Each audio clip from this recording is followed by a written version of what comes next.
तो आलोचना प्रसंगे उपस्थित सभी दादा माँ को मेरा आनंदित जय गुरु। आलोचना प्रसंगे का निर्वाचित अंश पाठ करने के लिए मैं श्रद्धेय श्री सूरजदा को अनुरोध करता हूँ। जय गुरु। आलोचना प्रसंगे सप्तम खंड, डेट 12 ফেব্রুয়ারি 1946, পেজ 86-87। রাত 8টা আন্দাজ হবে। সিসি ঠাকুর মাতৃমন্দিরের পিছন দিকে বকুল গাছের পাশে একখানি বেঞ্চে বসে আছেন। रात करीबन 8 बज रहा होगा। सीसी ठाकुर मातृमंदिर के पीछे के तरफ बकुल के पेड़ के बाजू में एक बेंच पर बैठे हुए हैं। सुशील दा, भोलानाथ दा, चुनी दा, केदार दा, हरेन दा प्रभृति आছেন। সুশীল দা, ভোলানাথ দা, চুনি দা, কেদার দা, হরেন দা ইত্যাদি हैं। ফরিদপুর থেকে नरेश बाबू बोले एक भद्रलोक এসেছেন। फरीदपुर से नरेश बाबू नाम के एक महाशय आए हैं। তিনি প্রণাম করে একখানি বেঞ্চিতে বসলেন। वे प्रणाम करके एक बेंच पर बैठे। धीरे धीरे কথাবার্তা শুরু হলো। ধীরে ধীরে বাতচিত শুরু हुई। নরেশ বাবু প্রশ্ন করলেন, আমরা যদি শুধুমাত্র ম্যাটেরিয়ালিস্টিক ওয়ার্ল্ড, বস্তুতান্ত্রিক জগৎ নিয়ে থাকি, स्पिरिचुअल वर्ल्ड, आत्मिक जगतेर धार ना धारी, ताते क्षति की? नरेश बाबू सीसी ठाकुर जी से प्रश्न पूछे कि हम अगर सिर्फ मटेरियलिस्टिक वर्ल्ड यानी के वस्तुतांत्रिक जगत को लेकर रहते हैं, स्पिरिचुअल वर्ल्ड यानी के आत्मिक जगत का अगर हम परवाह नहीं करते हैं, तो इसमें क्या क्षति है? सीसी ठाकुर, স্পিরিট, আত্মা মানে ম্যাটারের, বস্তুর পিছনে যা থেকে ম্যাটার বস্তুকে ম্যাটেরিয়ালি वास्तवভাবে स्टे अवस्थान कराচ্ছে। सीसी ठाकुर जी इस प्रश्न का उत्तर देते हुए कहने लगे, स्पिरिट यानी के आत्मा का मतलब मैटर यानी कि वस्तु के पीछे जिससे मैटर यानी कि वस्तु को मटेरियली यानी कि वास्तव रूप से स्टे यानी कि अवस्थान करवा रहा है। বস্তু যেটাকে বলছি তারও সূক্ষ্মতর রূপ আছে। जिसे मैं वस्तु कह रहा हूँ उसका भी सूक्ष्म से सूक्ष्मतर रूप है। যত এগোই তারও চাইতে फाइनर सूक्ष्मतर रूप আছে। जितना भी आगे बढ़ता हूँ उससे भी ज्यादा फाइनर यानी कि सूक्ष्मतर रूप है। ब्रह्मेर इति নাই, ब्रह्म का कोई शेष नहीं है। এক সময় অন্যকে ব্রহ্ম বলছে, তারপর দেখছে ওখানে তো শেষ নয়। एक वक्त अन्न को ब्रह्म कहा जा रहा है और उसके बाद देख रहा है कि वहां पे शेष नहीं है। तारपर प्राण के ब्रह्म बोलছে, उसके बाद प्राण प्राण को ब्रह्म कह रहा है। प्राण के ब्रह्म बोले परे आबार बोलছে मन ही ब्रह्म। प्राण को ब्रह्म कहकर फिर बाद में कह रहा है मन ही ब्रह्म है। মনের পর বিজ্ঞানকে ব্রহ্ম বলছে, मन के बाद विज्ञान को ब्रह्म कह रहा है। विज्ञानेर पर आनंद के ब्रह्म बोलছে, विज्ञान के बाद आनंद को ब्रह्म कह रहा है। তাই বলে अन्नमय कोश, प्राणमय कोश, मनोमय कोश, विज्ञानमय कोश, आनंदमय कोश। इसीलिए कहा जाता है अन्नमय कोश, प्राणमय कोश, मनोमय कोश, विज्ञानमय कोश, आनंदमय कोश। साइंस विज्ञानेर मतो एगिए एगिए जाच्छे। साइंस यानी कि विज्ञान की तरह आगे बढ़ता जा रहा है। फल कथा যার উপর যা কিছু দাঁড়িয়ে আছে ताकि इग्नोर उपेक्षा করলে সবই হারাবো। असली बात यह है जिसके ऊपर जो भी कुछ खड़ा है उसे इग्नोर यानी के नजरअंदाज करने पर सभी खो डालूंगा। আমাদের উন্নতির জন্যই জানার পরিধি বাড়াতে হবে। हमारे उन्नति के लिए ही हमारे ज्ञान का सीमा बढ़ाना होगा। যতটুকু জানি সেইটুকুকেই সবখানি ধরে নিয়ে বসে থাকলে আমাদের क्रमादिगमनও खत्म হয়ে যাবে ওখানে। जितना जानता हूँ उतना ही अगर सब कुछ पकड़ के बैठ गया तो हमारे क्रमादिगमन भी खत्म हो जाएगा वहीं पर। जय गुरु। जय गुरु।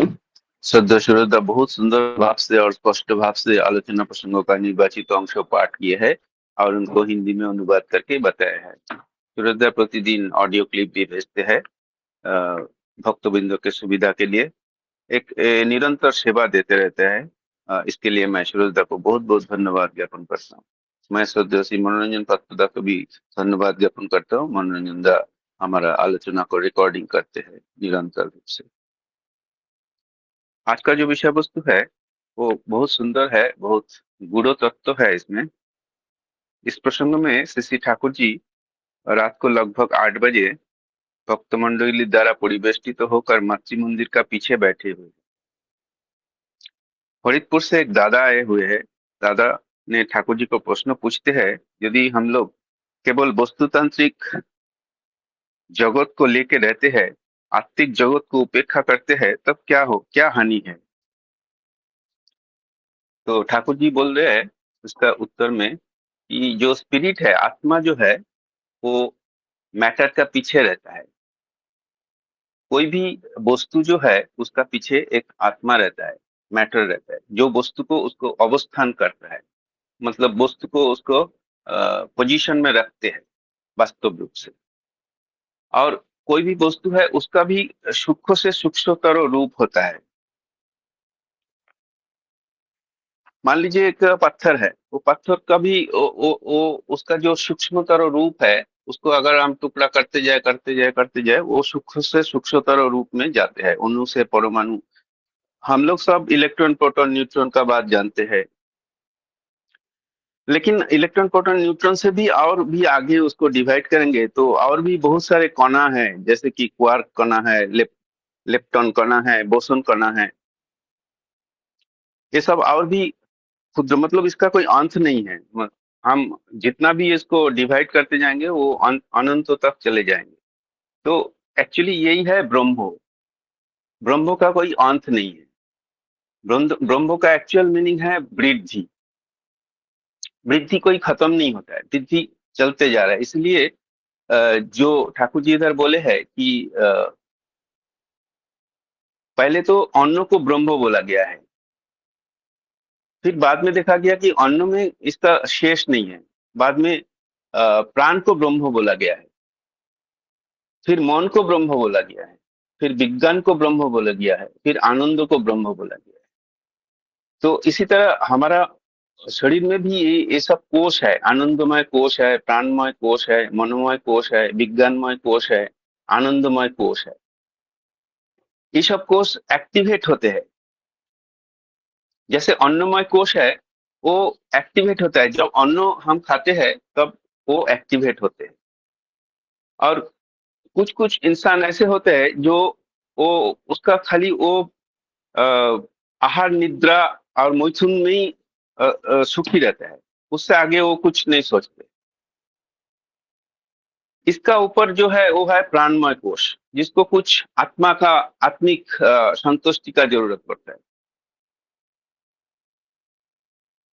उनका कुछ आत्मिक उन्नति का जरूरत पड़ता है। तब जब वो जैसे कि नाम ध्यान वगैरह करते हैं, ध्यान पूजा करते हैं, तो उसको अ, वो कोष एक्टिवेट होता है, प्राणमय कोष। फिर आता है मनोमय कोष। फिर मनोमय कोष कब एक्टिवेट होता है? मन को जब हम मन को जब हम कुछ मन का जो मन के अच्छे के लिए जब हम सोचते हैं, हमारा मन बहुत चंचल है, मन को कंट्रोल जब नियंत्रण करते हैं, तब वो मनोमय कोष एक्टिवेट होता है।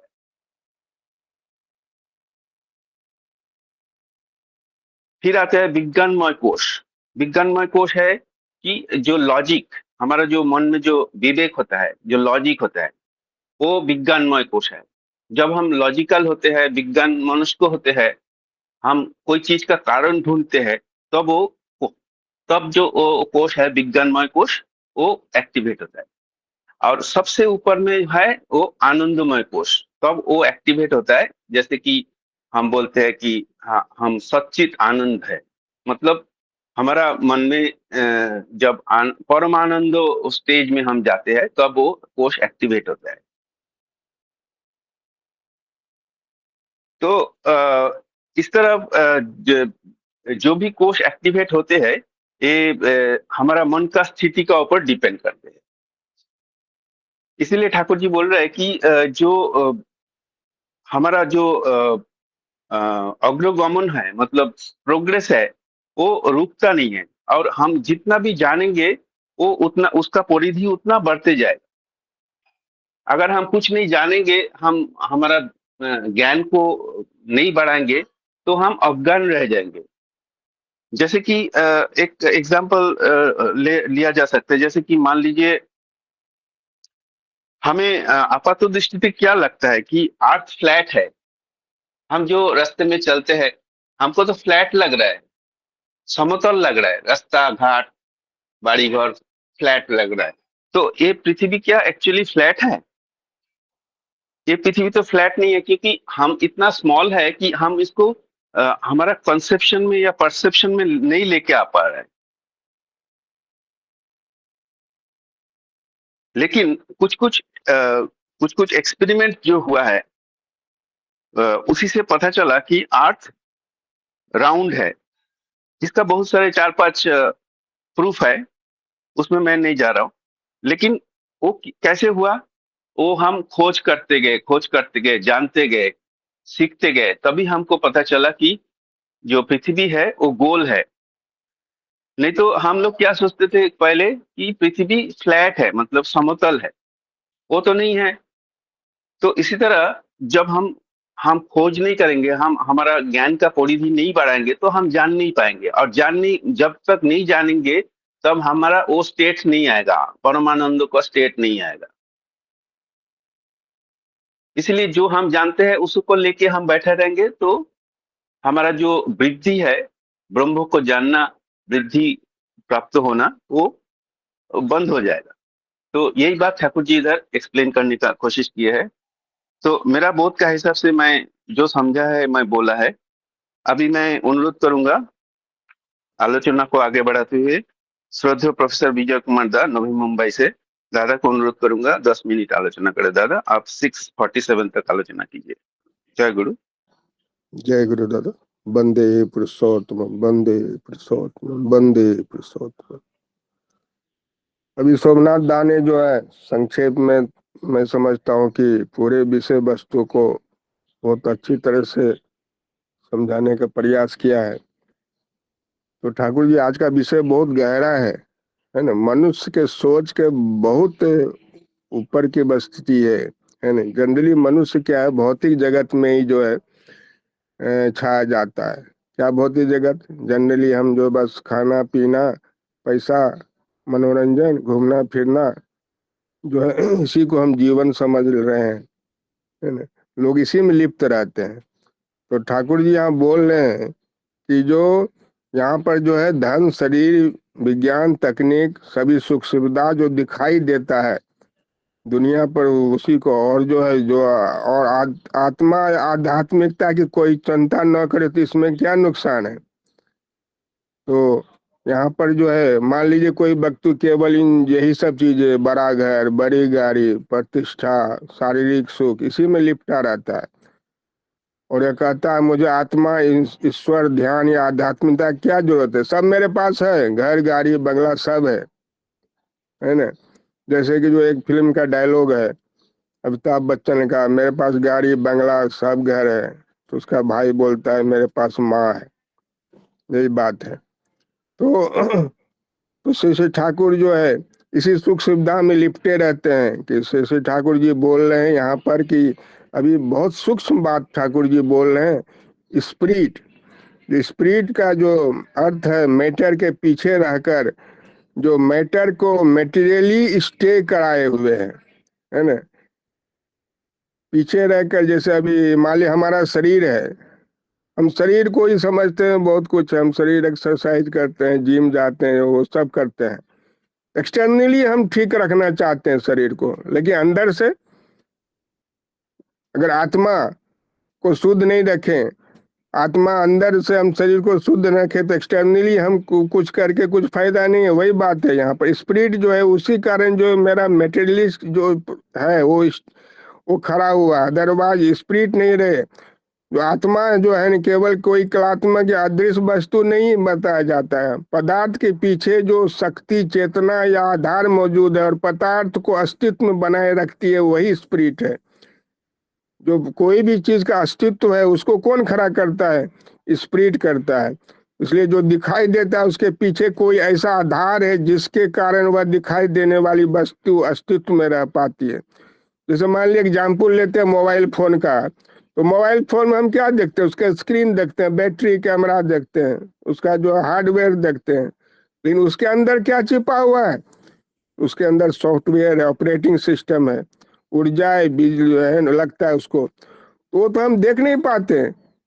तो वही बात है, हम हार्डवेयर को देखते हैं, उसी को सब कुछ समझते हैं, उसके जो सॉफ्टवेयर है वह तो केवल एक निष्क्रिय वस्तु है, ऐसा समझते हैं। इस पर ठाकुर जी संकेत देते हैं कि पदार्थ के पीछे कोई गहरी शक्ति है जो आधार है, जिसे हम पदार्थ कहते हैं, उसका भी सूक्ष्म सूक्ष्म स्तर है ना।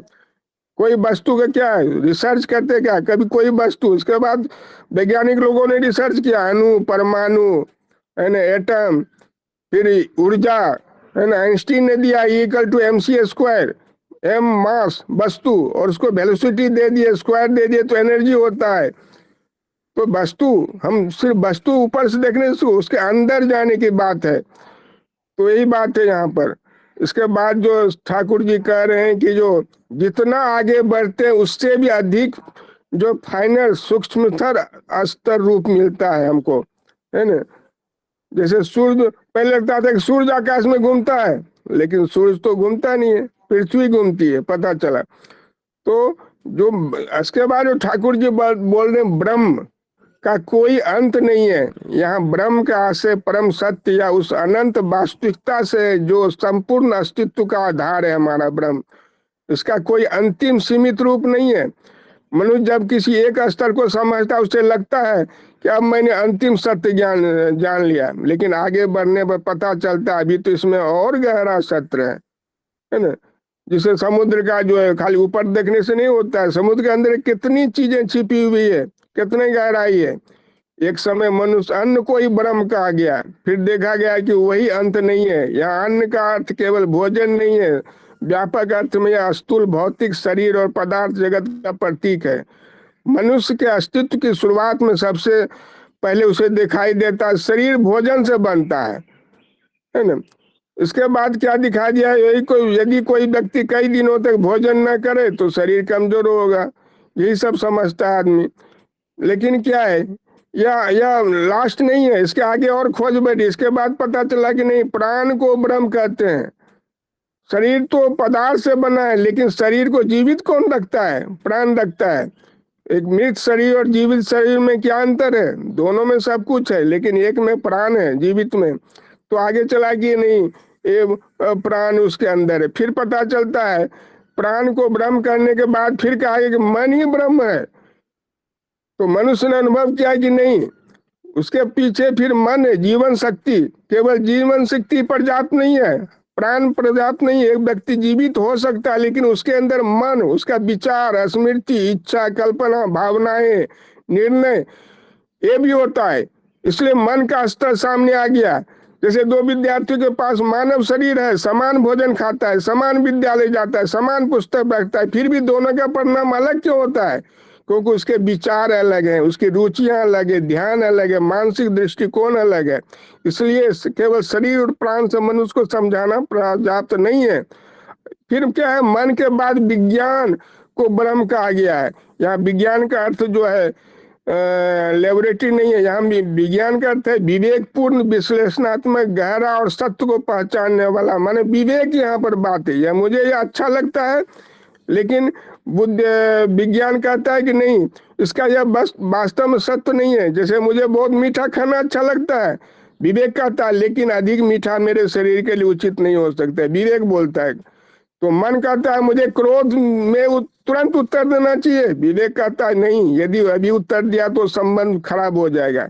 इसलिए मन के बाद क्या हो गया, विवेक, मन के ऊपर विवेक आ गया, है ना। इसके बाद लास्ट में जो है विवेक के बाद क्या, आनंद को ब्रह्म कहा गया है। तो आनंद क्या है, मान लिया किसी के व्यक्ति के पास भोजन है, हेल्थ है, ऊर्जा है, बुद्धि है, ज्ञान है, फिर भी क्या है, भीतर से दुखी हो सकता है। ये सब कुछ होते हुए भी बहुत सारे लोगों को सब कुछ है, इसके बाद भी दुखी है। इसलिए अंतिम खोज यह हुई कि क्या जीवन का अंतिम उद्देश्य केवल जानना है, या अस्तित्व में गहरी पूर्णता और आनंद प्राप्त करना भी है। यह आनंद का अर्थ केवल इंद्रिय सुख नहीं है। इंद्रिय सुख और आनंद में अंतर है। इंद्रिय सुख क्या है? नया मोबाइल खरीदा, कुछ दिन खुशी हुआ, फिर वही नॉर्मल हो गया, है ना। 50,000 का मोबाइल खरीदा है, इसके बाद क्या, फिर बच्चे को जैसे देखते हैं, बच्चे को जैसे नया नया खिलौना देखते हैं तो कुछ दिन ही खेलता है वो, 2-4 दिन, इसके बाद उसका उस खिलौने से इंटरेस्ट चला जाता है। जनरली देखे होंगे आप लोग।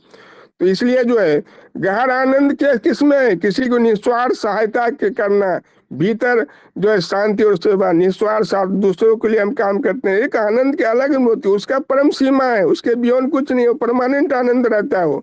केवल बाहरी वस्तु पर सुख निर्भर नहीं करता है, भीतर की पूर्णता से आता है। इसके बाद जो है ना, ठाकुर जी कोष की बात की है ना, मतलब सेल्स, जैसे पंचकोश की बात की है यहाँ पर, जो है अन्न, जो है अन्नमय कोष, परान्नमय कोष, बिन में जो है मनोमय विज्ञान कोष, अज्ञानमय कोष, विज्ञानमय कोष और अन्नमय कोष।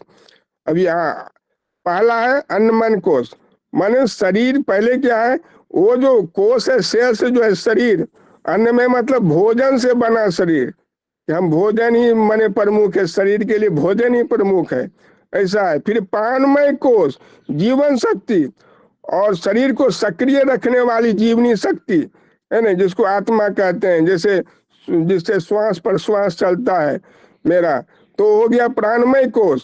फिर जो है मनोमय कोष, मतलब मन, विचार, भावना, इच्छा और कल्पना, मुझे ये पसंद नहीं है, मुझे डर लगता है, मैं ये करना चाहता हूँ, ये मन करता है, मनमय कोष। फिर होता है विवेक कोष, यही जो है सही गलत को करने की, समझने की क्षमता। मन कहता है मुझे बदला लेना है, लेकिन विवेक कहता है नहीं, यह निर्णय मेरे और दूसरे दोनों के लिए हानिकारक होता है।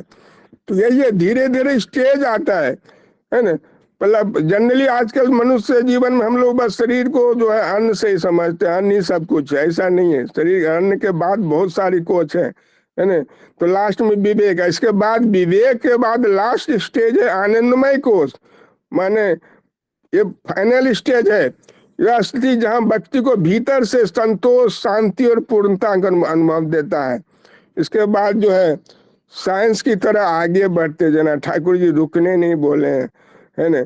हर में से आगे निकलने के, जिस ज्ञान को आज अंतिम समझते हो कल उनसे आगे निकलना है। इसलिए देखिए रिसर्च हो रहा है, रिसर्च हो रहा है, लोग आगे ही बढ़ रहे हैं सब कुछ में, रिसर्च कहीं रुक नहीं रहा है ना। इंजन, गाड़ी का इंजन देखिए, रिसर्च, माइलेज बढ़ रहा है, बढ़ रहा है, बढ़ रहा है ना। तो हर हमेशा रिसर्च रुकता नहीं है, और रिसर्च से समझो जो है बहुत कुछ फिर खोज होते जाती है, इसलिए कहीं रुकना नहीं है। अगर कहीं हम रुक गए तो मेरा जो वृद्धि खत्म हो जाएगा। जिस आधार पर सब कुछ खड़ा है उसे इग्नोर कर देंगे तो सब कुछ खो बैठेगा। यहाँ पर जो है इसके बाद जो ठाकुर बोल रहे हैं कि हमारी उन्नति के लिए ज्ञान की परिधि बढ़ानी होगी। वास्तविक उन्नति का अर्थ केवल अधिक पैसा कमाना नहीं, ज्ञान की परिधि बढ़ाने का, ज्ञान की परिधि बढ़ाना है। यहाँ पर खाली पैसा नहीं है। मैं केवल शरीर को समझता था, फिर जीवन शक्ति, आत्मा, फिर मन को समझा, फिर विवेक को समझा, स्टेजेस है समझने का। फिर अस्तित्व की गहरी पर पूर्णता को समझने का प्रयास किया। जैसे एक व्यापारी है, वो केवल बिक्री देखेगा, फिर वह समझता है नहीं। जय गुरु दादा। हाँ, एक सेकंड दादा। तो बिक्री समझता है, ग्राहक का मन भी समझना होगा, फिर वह समझता है कि नहीं कर्मचारी का मनोबल भी महत्वपूर्ण है, फिर वह समझता है नहीं व्यवसाय का समाज पर प्रभाव भी महत्वपूर्ण है, फिर वह समझता है कि धन के साथ उद्देश्य और नैतिकता भी है। देखिए व्यापार का नाम जो है बिजनेस करते, सिर्फ पैसा नहीं समझना, ये सब स्टेजेस आता है, यही ज्ञान की परिधि है। तो इतना कह कर मैं अपनी आलोचना को समाप्त करता हूँ दादा। जय गुरु।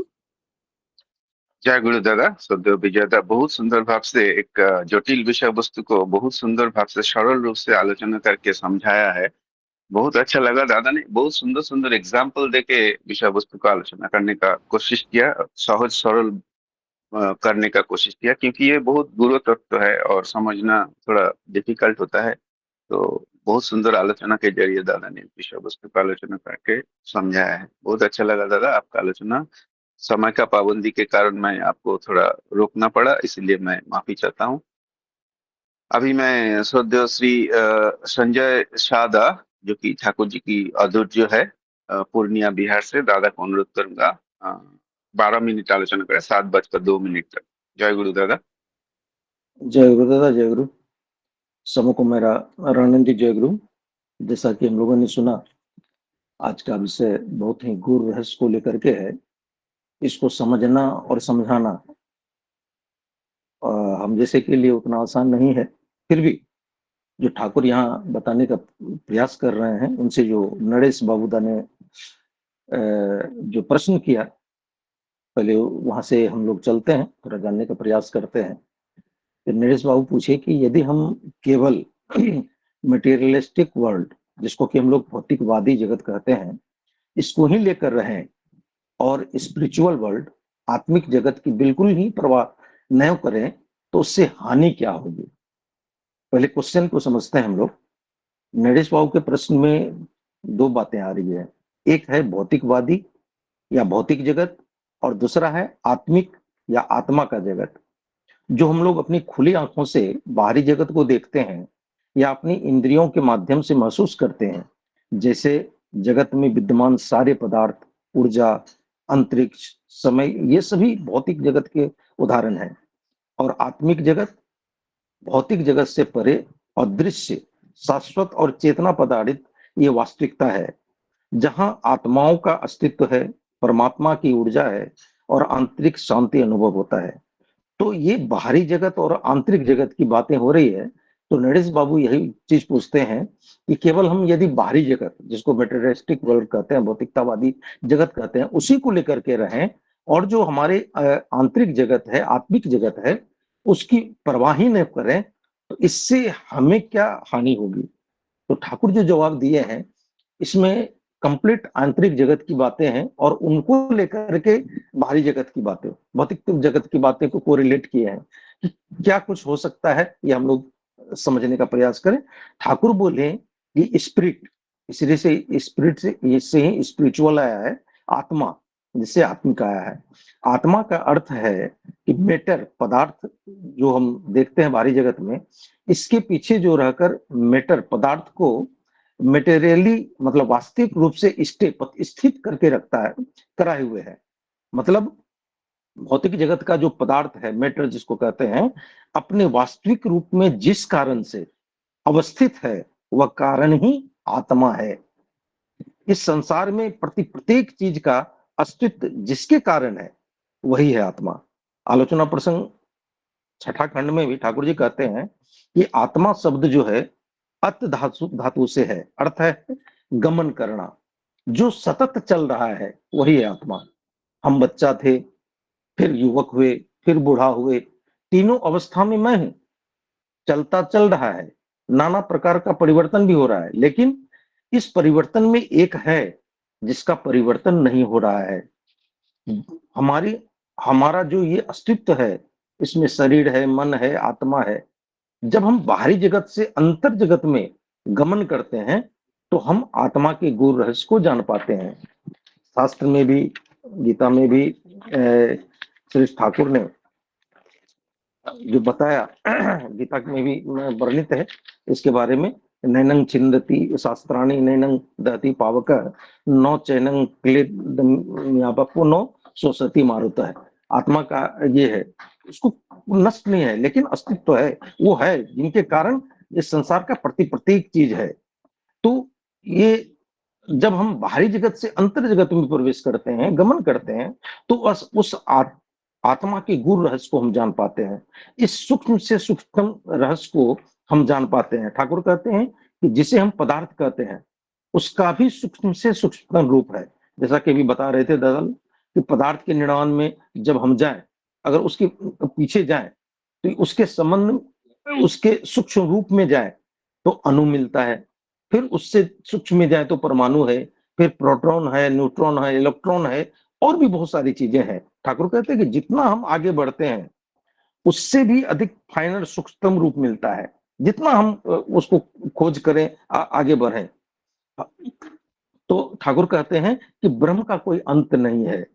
अब इनको ये क्या है, ब्रह्म से कोरिलेटेड करके थोड़ा सा समझते हैं। तो यहाँ जो ब्रह्म शब्द आया है, ये सत्यानुसरण में भी है कि जो वृद्धि प्राप्त होकर, सब कुछ होकर, वही है ब्रह्म। ब्रह्म शब्द आया है बिरहन धातु से। ठाकुर कहते हैं कि जिसका अर्थ है वृद्धि प्राप्त करना, विस्तार करना, प्रत्येक चीज बचते हुए अपना विस्तार चाहता है, इसलिए उसका विस्तार का, यानी ब्रह्म का कोई अंत नहीं है। एक समय ठाकुर कहते हैं कि यहाँ पे जो वर्णना आई है ब्रह्म की बात, तो अन्न को ब्रह्म कहा गया, फिर अन्न ब्रह्म के बाद फिर प्राण ब्रह्म की बात आई, फिर मन ब्रह्म कहा गया, जो भी चर्चा हो रही थी, मन ही ब्रह्म है, फिर विज्ञान को ब्रह्म कहा गया, फिर विज्ञान के बाद आनंद को ब्रह्म कहा गया। तो थोड़ा सा इनको समझने का प्रयास करते हैं कि ये आंतरिक जगत की बातें हैं, कि ये अन्न हम लोग तो ग्रहण करते हैं, ये अन्न का या भोजन ही ईश्वर का रूप है, ऐसा माना गया। क्यों कहा गया, तो इसको समझने का प्रयास करते हैं। अन्न ब्रह्म का अर्थ है अन्न या भोजन ही ईश्वर यानी ब्रह्म का रूप है। ऐसी मान्यता रही है कि जीवन का आधार अन्न है। अन्न केवल पेट भरने का साधन ही नहीं, बल्कि प्राण शक्ति और जीवन का मूल स्रोत है, इसलिए इनको अन्न ब्रह्म कहा गया। फिर प्राण ब्रह्म की बात आई, अन्न खाते हैं हम लोग और फिर वो जीवन का मूल स्रोत है। तो सनातन धर्म और उपनिषदों के अनुसार प्राण ब्रह्म का अर्थ है कि जीवन शक्ति या ये सांस ले रहे हैं, सांस ही प्रत्यक्ष परमात्मा ब्रह्म है। यह संपूर्ण ब्रह्मांड और शरीर को चलाने वाला सबसे बड़ी ऊर्जा है। वेद और उपनिषद में प्राण को ही विराट, सूर्य, चंद्र और परमेश्वर का साक्षात रूप माना गया है, इसलिए प्राण ब्रह्म की बात आई है। फिर बात आया मन ब्रह्म, मन को ब्रह्म कहा गया। प्राचीन ग्रंथों के अनुसार हमारे सारे विचार, भावनाएं और दुनिया को देखने का जो नजरिया है, यह मन से ही बनता है। जब मन अपनी साधारण सीमाओं को पार कर जाता है, तब वह शुद्ध चेतना या ब्रह्म के समान हो जाता है। मन के जरिए ही हम अपने अंदर के अहंकार को मिटा सकते हैं और ईश्वर या सत्य को पा सकते हैं, इसलिए मन को ब्रह्म कहा गया। फिर विज्ञान ब्रह्म आया। विज्ञान ब्रह्म अर्थात प्रज्ञान ब्रह्म, इसमें उपनिषद में भी आया है प्रज्ञानं ब्रह्म, ब्रह्मं का अर्थ है प्र, या विज्ञान में जो भी आता है, ये इसका विशेष या सर्वोच्च ज्ञान, मतलब ज्ञान, बोध या चेतना, यानी शुद्ध चेतना, प्योर कॉन्शसनेस। वह जो स्वयं यह इंद्रियों से मिलने वाला ये साधारण ज्ञान से ऊपर की बात है। यह जो हम लोग इंद्रियों के माध्यम से जो ज्ञान प्राप्त करते हैं, ऊपर, उससे ऊपर की वह शुद्ध चेतना या बोध, जो स्वयं भी प्रकाशित होती है और सबको प्रकाशित करती है। जो परम चेतना, ज्ञान या साक्षी भाव हमारे भीतर देखने, सुनने और अनुभव करने वाला है, वही बाहर सर्वत्र व्याप्त ब्रह्म है। ये बाहरी और आंतरिक रूप से भी ये विज्ञान की विशेष अवस्था की बात है, प्रज्ञान की विशेष अवस्था की बात है। फिर उससे ऊपर जब चले, ये अंतरात्मा की बात आ रही है। हमारे अंदर जो कुछ घटित होती है, वो सारी बातें हैं। ये जो ब्रह्म की बात आई, विस्तार की बात आई, अंदर में कैसे विस्तार पाता है, इनकी बात आई। फिर ये आनंद ब्रह्म का बात आया। तो आनंद ब्रह्म का अर्थ है परम सत्य, जो प्योर आनंद और चेतना का स्वरूप है। उपनिषद के अनुसार ब्रह्म का मूल स्वरूप ही आनंद है, जिसे सच्चिदानंद, सतचित आनंद भी कहा जाता है। इसका मतलब है ईश्वर, परमात्मा सिर्फ ज्ञान या शक्ति नहीं, बल्कि अनंत और परम सुख का स्रोत है। यह सांसारिक सुख या दुख से परे एक अलौकिक आनंद या खुशी है, जो किसी विषय पर निर्भर नहीं करता है। यह दिव्य आनंद हर प्राणी के भीतर गुप्त रूप से स्थित होता है, जिसे अनुभव ध्यान या योग के माध्यम से किया जा सकता है। इसलिए ठाकुर जी इनको पाने के लिए जो स्तर हमारे आत्मिक जगत में बताए, तो वो क्या है? अन्न कोश, प्राण कोश, मनोमय कोश, विज्ञानमय कोश, आनंदमय कोश। ये साइंस विज्ञान की तरह आगे आगे बढ़ता है। तो इन सारी चीजों को पाने के लिए हर एक जो कोश मतलब सेल है, अब सेल से ही बना हुआ संपूर्ण हमारा शरीर का शरीर है। तो इसको जागृत करने के लिए क्या किया जाता है? यह संसारी क्या करना पड़ता है? यह दिव्य आनंद हर प्राणी के भीतर गुप्त रूप से स्थित है, जिसे अनुभव ध्यान या योग के माध्यम से हम लोग कर सकते हैं। इसलिए ध्यान पर विशेष जोर दिया जाता है। उषा निशा में मंत्र साधन चलाए फिराए जप के माध्यम से वे इनको हम जान सकते हैं, साधना के माध्यम से जान सकते हैं। ठाकुर फिर कहते हैं कि सार बात यह है कि जिस आधार पर सब कुछ खड़ा है, उससे अगर उपेक्षा करें, इग्नोर कर देंगे, तो सब कुछ खो बैठेंगे। हमारी उन्नति के लिए ज्ञान की परिधि बढ़ानी होगी। हम जितनी ज्ञानवान होंगे, उतना ही समस्त सृष्टि के आनंद को उपभोग उपभोग कर पाएंगे। जितना थोड़ा सा जानते हैं, ठाकुर कहते हैं कि उसी को संपूर्ण मानकर अगर बैठे रहेंगे, तो हमारी कर्मिक उन्नति भी वहीं समाप्त हो जाएगी। सही रूप से आत्मिक जगत को जानकर ही हम भौतिक जगत को जान सकते हैं, और उसका वही सही आनंद भी पा सकते हैं। भौतिक जगत के साथ साथ आत्मिक जगत की प्रवाह यदि हम छोड़ दें, अब इतनी सारी बातें जो निकल करके आई, अगर इसमें कंक्लूडिंग हम ले, तो क्या हुआ कि अगर भौतिक जगत, बाहरी जगत को पकड़ के चलते हैं, आत्मिक जगत को छोड़ दें, तो फिर जीवन में और क्या और कितना हानि हो सकता है, उसका था लगाना भी मुश्किल है। इसलिए ये हम लोग आत्मिक जगत में गमन करें।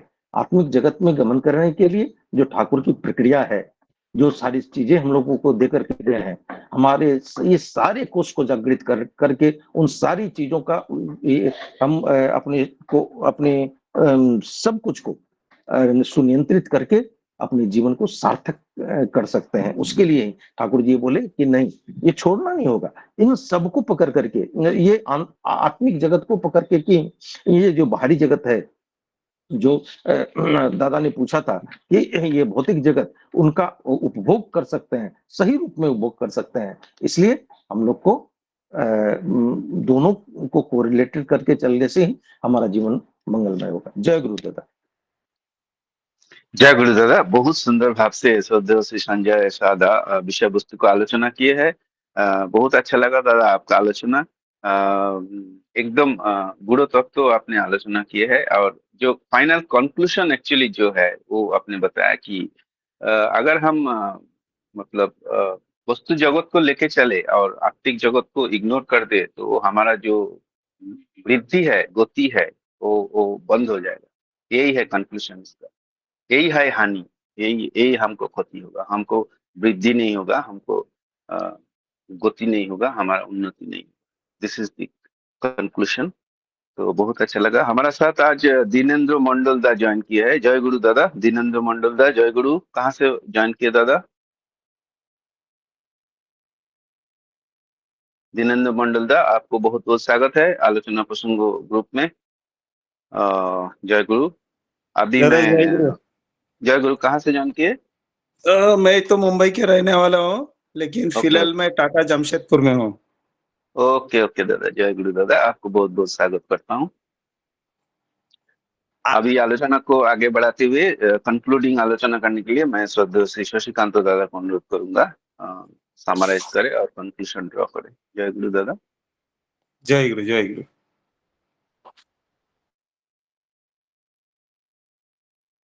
जय गुरु। वंदे पुरुषोत्तमं, वंदे पुरुषोत्तमं, वंदे पुरुषोत्तमं। सभी दादा माँ लोग को, बच्चे लोग को मेरा आंतरिक एवं जय गुरु। सर्वप्रथम मैं डॉक्टर सूरज अग्रवाल को धन्यवाद देना चाहता हूँ। वो एक टाइम ऑडियो मैसेज भेजते हैं बंगाली टू हिंदी, फिर हमको सुबह आके ठाकुर जी का डायरेक्ट बातें पढ़ के बताते हैं और उसको पुनर्जीवित करते हैं मनोरंजन दा रिकॉर्डिंग के माध्यम से। बाकी लोग जो ज्वाइन नहीं कर पाते हैं उनके लिए एक सेवा प्रदान करते हैं, जिससे वो बाद में सुन पाए। और हर की दिन की तरह 29 नवंबर के लिए मैं बोलूंगा, सब लोग पुणे का श्री मंदिर का अकोमोडेशन एंड महाराष्ट्र उत्सव के लिए 28-29 के लिए सत्संग का एप्लीकेशन है, जिसमें आप इष्टभूति और अकोमोडेशन जनरली उत्सव के लिए करते हैं। इस बार परम पूज्य श्री आचार्य देव के आशीर्वाद से ये उत्सव भी सर्व भारतीय नहीं, सर्व विश्व स्तरीय हो रहा है।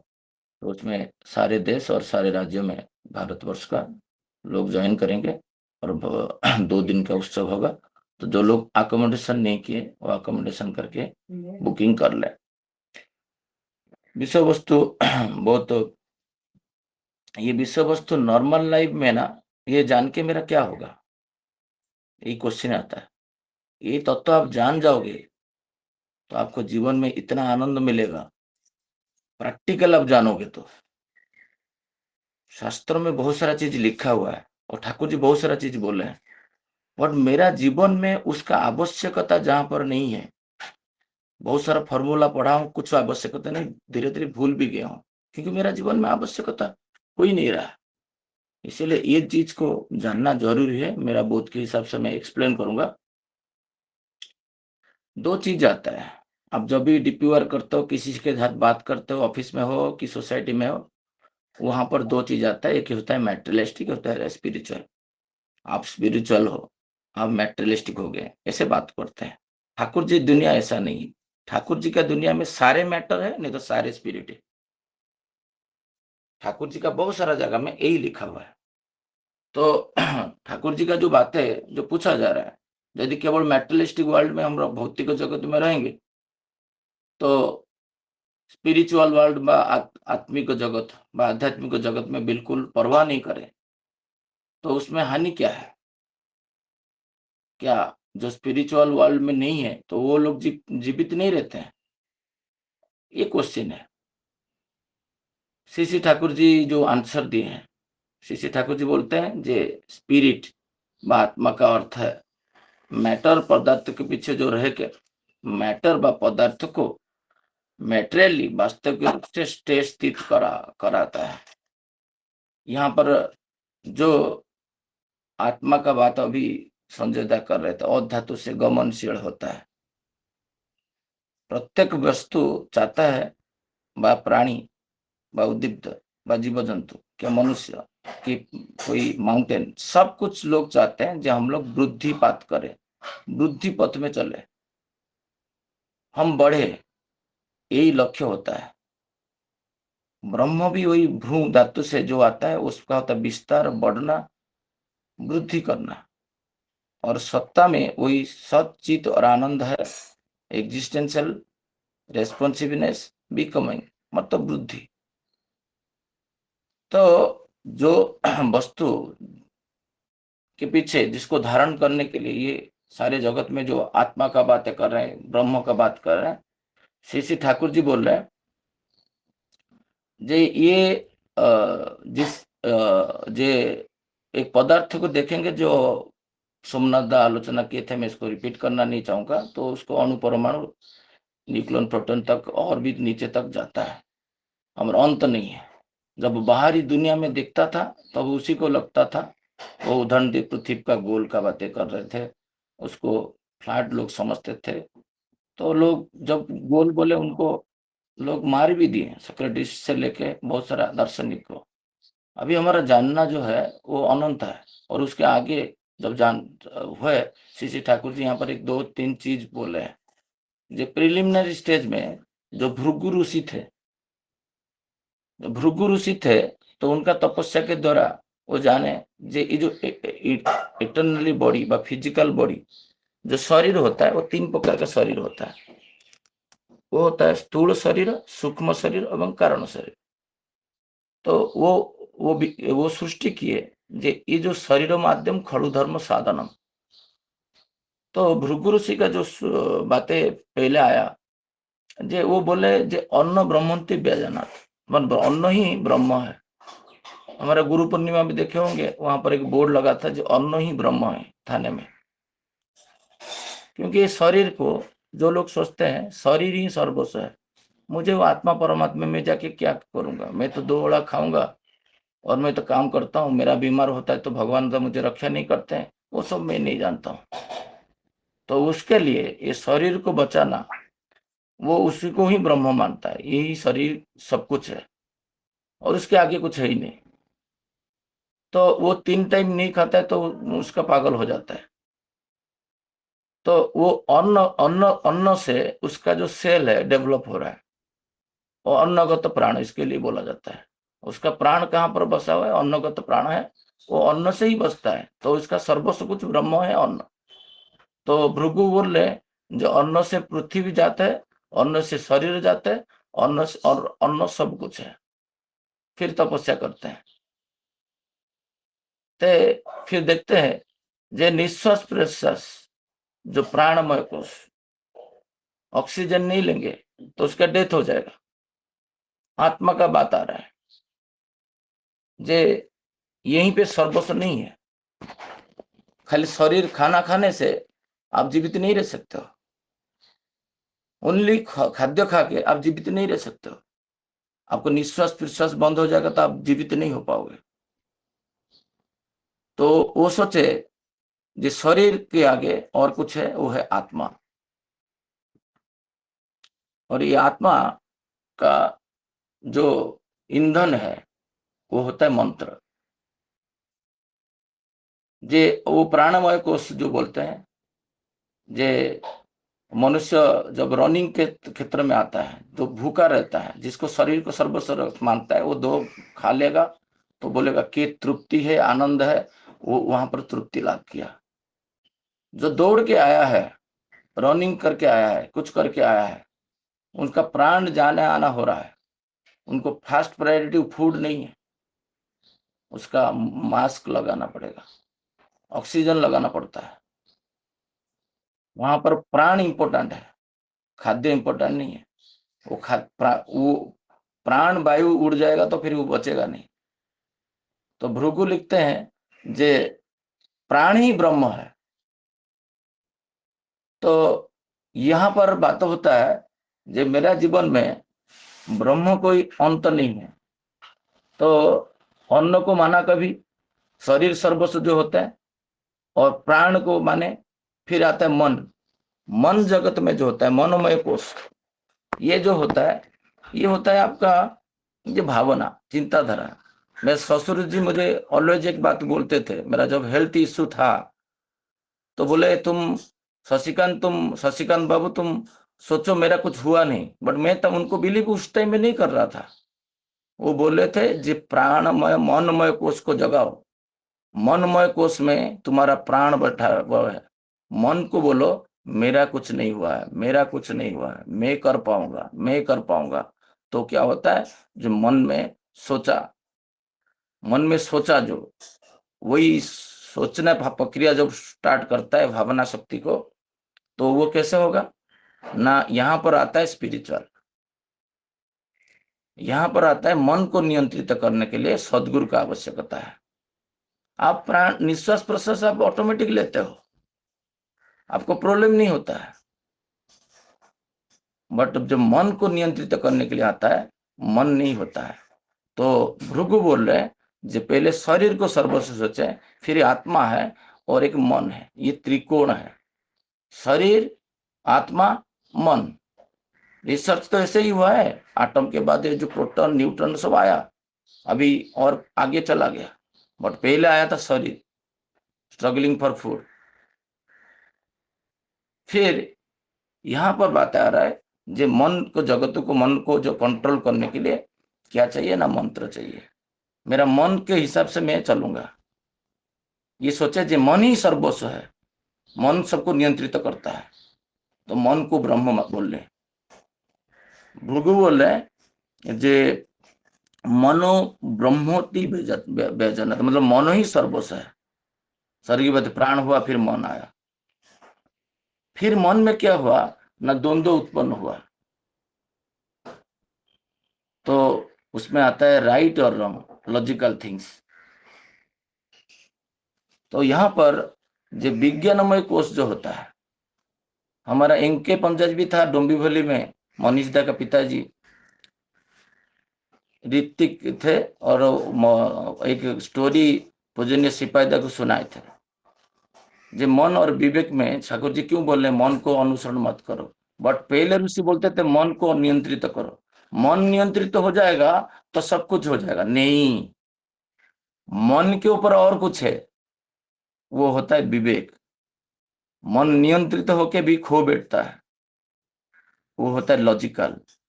लॉजिकल तब होगा जब सत्पुरुषों के साथ युक्त होगा। यहाँ पर आता है जे स्थूल शरीर जो होता है अन्नमय कोश से बैठता है, सूक्ष्म शरीर जो होता है प्राणमय, मनोमय, विज्ञानमय में आता है। इसके बाद कारण शरीर है। तो यहाँ पर होता है जे एक जैन उनका कॉलिग थे जो कांदा लहसुन खाते थे, बट बहुत स्पिरिचुअल है। तो उनको आश्चर्य लगा, जैन कम्युनिटी में तो प्याज लहसुन नहीं खाते। तो उनको एक बार पूछे, वो धनी थे, तो बोले आप कैसे जैन हो के बिना कांदा लहसुन खाते हो? तो जैन कम्युनिटी को सोता ही नहीं खाता है, नेचुरल है। और उनको उनका घर पे बुलाए, बोले मेरा घर पे आप आइए, मैं आपको आंसर दूंगा। तो एम के पंजाबीदा उनका घर पे गए, तो फिर जाके देखे, उनका किचन गार्डन में लेके गए, तो जाके देखे जो लेयर एग्रीकल्चर सिस्टम रखे, और उसमें क्या है, ऊपर में खाद वगैरह देके बिना मिट्टी में वो कांदा और लहसुन को उगाए हैं, और उसको वो खा रहे हैं। और उनको त्रिपिटी को निकाल के दिखा दें, जो ग्राउंड का चीज बुद्ध जैनिज्म में अलाउड नहीं है, कि जो सॉरी उनका शास्त्र जो था वो दिखाए। ठीक। तो यहाँ पर आता है मन। मन क्या किया? मन किया जो मन बोला जी ये तो मुझे मेरा गुरु बोला है नीचे का खाना नहीं है, तो मैं ऊपर उगा के खाऊं। तो इनके पंजाबी दा पूजनीय सिपाही दा बोले थे, मुझे वो जो उनका आंसर बहुत अच्छा लगता है इनके पंजाबी दा का। जे पूजनीय सिपाही दा बोले, वो बोले हम यहाँ पर जो मन होता है उसमें हाँ और ना रहता है, विवेक में क्या होता है, राइट ही रहता है, रॉन्ग नहीं रहता है।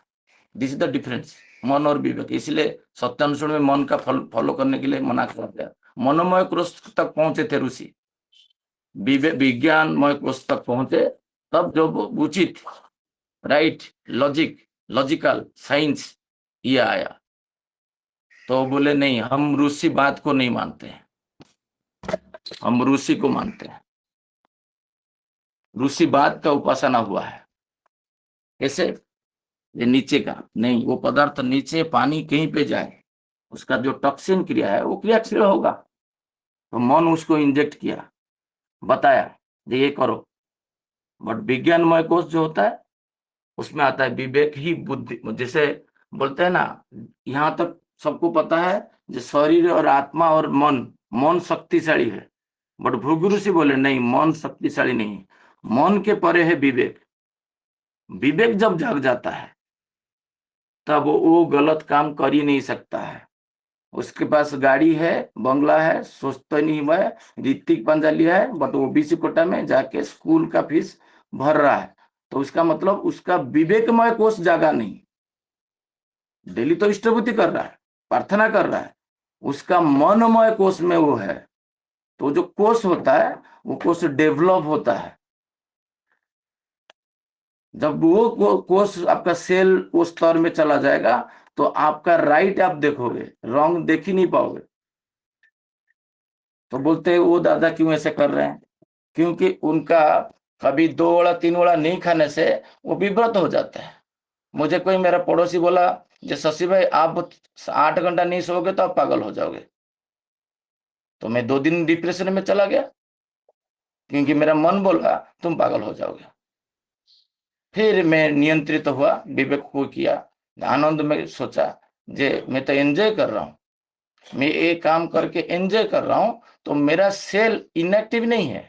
निद्रा तो वही लोग जाते हैं जिसको क्लांति होता है। क्रांति कैसे आता है? खाद्य से नहीं, खराब चिंता से, खराब गमन से, खराब कार्य से। दिन भर जगन्नाथ का रथ यात्रा किया, बट रात को जाके दूसरे का निंदा किया। निंदा करने से इनएक्टिव हुआ, क्लांति आया। तो मैं देखा ये जो 5 घंटा में चला एक दिन में 5 घंटा सारे लोग चले, मैं भी चला, अक्लांत परिश्रम किए, खींचे, ये किए। फिर रात को 2 बजे तक हम लोग जागे, 12 बजे तक खाना दिए। तो तब मेरा क्या हुआ ना, मैं एंजॉय किया। विवेक की आवाज आता है जे परमानंद स्टेज, जिसको बोलते हैं, ठाकुर जी बोलते हैं जे ये अवस्था जो होता है ईश्वर का उपभोग का अवस्था, आनंदमय कोष। आनंदमय कोष जगाना, एंजॉय करना। जब एंजॉय आप करते हो, आनंद करते हो, तब आपका इंपॉर्टेंट खाद्य नहीं रहता है, तब अन्नमय कोष डीएक्टिवेट हो जाता है। आनंदमय कोष जागने से जैन धर्म में 1 वड़ा खाने का विधि है, 1 महीना तक कुछ संतुलन तक खाता है, वो इनएक्टिव नहीं हो जाता है। वो इतना सारा कर्म कैसे करता है ना, एंजॉय से। ठाकुर जी बोलते उपभोग करने से, ईश्वर को परिपूर्ण करने से, लोग को सेवा देने से। लंच आवर में खाना बढ़ रहा हूँ, दे रहा हूँ, 2 बज गया, 3 बज गया, 4 बज गया, लोग आ रहे हैं, खा रहे हैं, भूल गया मेरा खाद्य को। फिर ये छोड़ो ना, खाने क्या खाना है, क्योंकि खाद्य जो सेल होता है वो खाद्य से परिवृत्त से नहीं होता है। मन नियंत्रित होने से आप रिलैक्स हो जाओगे, मन से खराब काम करने से फिर डीएक्टिवेट हो जाते हो, विवेक जागता है, विवेक को इंटैक्ट रखते हो, एंजॉय करते हो, फिर भूल जाते हो। मैं देखा सचमुच तो 5 घंटा चला, 5 घंटा कंटिन्यूस, 4 बजे से चला, रात को 10 बजे आके पहुंचा। उसी दिन नेक्स्ट डे ऑफिस किया। क्यों ना, उस दिन आनंदमय कोष मेरा जागा था, मैं आनंद कर रहा था। मुझे कोई बोल रहा है 2 घंटा 3 घंटा सोओगे तो ये सब हो जाएगा, तो निद्रा जो होता है किस क्यों होता है, वो नेटफ्लिक्स में देखा, खराब पिक्चर देखा, इधर गया, उसका बात किया, उसका बात किया, व्यतिक्रम किया, उसको ओनली अन्नमय कोष जागा हुआ है, वो खाद्य के ऊपर डिपेंड करता है। बहुत दिन खाया नहीं, कुछ प्रॉब्लम नहीं हो रहा है, बहुत दिन सोया नहीं, कुछ प्रॉब्लम नहीं हो रहा है, मैथुन के पास मन नहीं जाएगा, काम प्रवृत्ति जागेगा नहीं, निद्रा कंट्रोल में रहेगा, अन्नगत तो प्राण भी आपका कुछ प्रॉब्लम नहीं होगा, बहुत दिन नहीं खा के आप रह सकते हो। शिशिर बरदान का उदाहरण है। जब आप उपभोग करोगे, आपका सेल जो होता है, उपभोग करके मैं इष्टभूति दे रहा हूं मैकेनिकल। अब एक दिन उपभोग करके देखिए, पूरा बाल आपका खड़ा हो रहा है, नहीं हो रहा है ना, क्योंकि आप कोष को जगा नहीं रहे हो। कृतज्ञता का जो चरम ऊपर है, एक दिन देखिएगा पितृ तर्पण करते करते देखो कि सारे लोम को आपका खड़ा हो जा रहा है। ये अनुभूति का बात है, ये कोई बुक्स का किताब का बात नहीं है। सब कुछ आपका पूरा ये हो जा रहा है, क्योंकि आपका जहां से सृष्टि हुआ उसको पानी नहीं दे रहे हो। बट नॉर्मल डे में तो हो ही नहीं रहा था, अभी क्यों हो रहा है? क्योंकि आनंदमय कोष है। 13 दिन क्या, 1300 दिन तक नहीं सोगा तो कुछ होने वाला नहीं। This is a practice. लोग आपको विभ्रांत कर देंगे, क्योंकि उनका अन्नमय कोष में वो जीवित है। खाद्य को सर्वस्व मानते हैं, जो मंत्र को सर्वस्व मानते हैं, मन को सर्वस्व मानते हैं, जो विवेक को सर्वस्व मानते हैं, जो आनंद को सर्वस्व मानते हैं। एक बार आचार्य देव 2024 में बोल रहे थे, तुम्हारा जीवन का एक ही लक्ष्य है, उपभोग करना। ये मुझे तो आश्चर्य लग रहा था, आचार्य देव क्या बात कर रहे हैं, तुम्हारा जीवन का एक ही है एंजॉयमेंट, मतलब आनंदमय कोष को जगाना, आनंद में रहना, स्थित प्रज्ञ रहना, दुख कष्ट तुमको जर्जरित नहीं कर पाएगा ईश्वर का कर्म में। 1000 लोग क्या करेंगे, बीमार पड़ गए। मुझे कोई बोल रहा था जे आपको छुट्टी कैसे मिल जाता है, इधर भी आप काम कर रहे हो, सत्संग में भी कर रहे हो, उधर कर रहे हो, उधर कर रहे हो, मांगलिक काम में बहुत करते हैं, जाते हैं, बट जो चीज छुट्टी आप जिसके लिए मांग रहे हो, मैं छुट्टी उसके लिए नहीं मांगता हूं। तुम बीमार पड़ते हो, मैं बीमार नहीं पड़ता हूं। मेरा मन सुस्त है, शरीर सुस्त है, आत्मा शुद्ध है। आत्मा जो है परमानंद कैसे आएगा? विवाह किया, जौतुक लाया, मन टूट गया। विवाह किया, कांदा लहसुन खाना पाना बना दिया, बट श्री ठाकुर जी को बुला लिया, फिर मन खराब हो जाता है। परमानंद स्टेज में 9 दिन रथ यात्रा में रहा, बट फिर दुर्बल हो जाता हूँ। फिर आएगा 5 अगस्त, इतना सारा लोग को लेके जाना देवघर, कोई दादा बोल दिया कुछ, दादा आप तो 3-4 लोग लेके जाए ना, क्यों फालतू में घुसते हो? फिर दिमाग लगा, मन मोह कुछ आ गया, मन सोच रहा है नेक्स्ट टाइम ना 4 लोग लेके जाऊंगा, फालतू में इतना सारा अकोमोडेशन, कौन टिकट कैंसिल कर रहा है, दिन रात कॉल कर रहा है, पागल करने, छोड़ो। विवेक कहां गया? आनंद के लिए कर रहा हूं, I am doing for enjoyment. दादा वो सेल्फी सेंटर है, वो खाद्य खा के जीवन देता है। मैं जीता हूं कैसे? एंजॉय करने के लिए जीता हूं। मेरे को खाद्य नहीं चाहिए, मुझे खाद्य पे एक दिन आएगा, खाद्य बिना मैं रहूंगा। हुआ है मेरा जीवन में, निद्रा बिना रहूंगा, मैथुन बिना रहूंगा। आहार निद्रा मैथुन को जय करता है एंजॉयमेंट में। एंजॉयमेंट जब होगा, ये तीनों को कोई जरूरत नहीं है। बहुत दिन सेक्स नहीं करके रह सकते हो, बहुत दिन आहार नहीं करके रह सकते हो, बहुत दिन आप बिना सो के रह सकते हो, जैसे आचार्य देव रह रहे हैं, 1-1 घंटा में उठते हैं। दिस इज आनंदमय कोष। जय गुरु। जय गुरु दादा। बहुत सुंदर भाव से दादा ने विषय वस्तु को, गुण तत्व को समझाया है। जो अन्नमय कोष, प्राणमय कोष, मनमय कोष, विज्ञानमय कोष, आनंदमय कोष कैसे एक्टिवेट होता है, उसका प्रैक्टिकल एग्जांपल देके दादा ने बताया। एकदम बहुत अच्छा, मतलब क्या बोलूं, मतलब शब्द नहीं है बोलने का। जय गुरु। आज का विषय वस्तु समाप्त हो चुका है। आज सबको जय गुरु। सभी